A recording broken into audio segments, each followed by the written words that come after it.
Et la nuit dernière, l'Ukraine a tiré près d'une centaine de drones sur la Russie, sur des zones parfois très éloignées du front. 3 personnes sont mortes dans le conflit qui oppose les deux pays. La guerre se mène de plus en plus avec des drones. La Russie a d'ailleurs lancé davantage de drones en juillet que lors de n'importe quel autre mois depuis le début de l'invasion russe en 2022.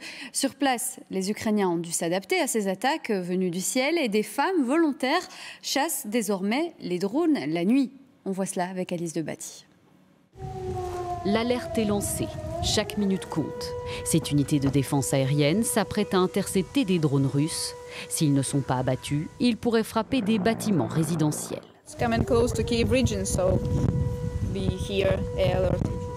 Si la nuit, Sofia fait partie de cette équipe de chasseurs de drones, le jour, elle étudie dans son dortoir à l'université.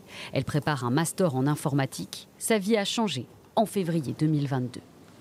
At the beginning, we were like in shock, all of us, because we didn't realize, or maybe we didn't want to believe that the war will begin in such scale.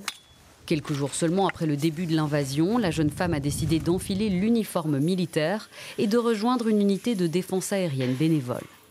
At the beginning, I didn't believe in myself as much, and I thought that no one would put a woman to such a position, because mostly it's men, and they think that they can do more, but in real life, not always. Une double vie à l'affût de l'ennemi dans une guerre qui n'en finit pas et qui fatigue les nerfs. We have to be powerful to win. And to be powerful, we need more of everything. More rockets, more weapons. Sometimes we think that we are alone, that everybody is just looking and doing nothing. It doesn't mean that they do nothing, but we just feel so.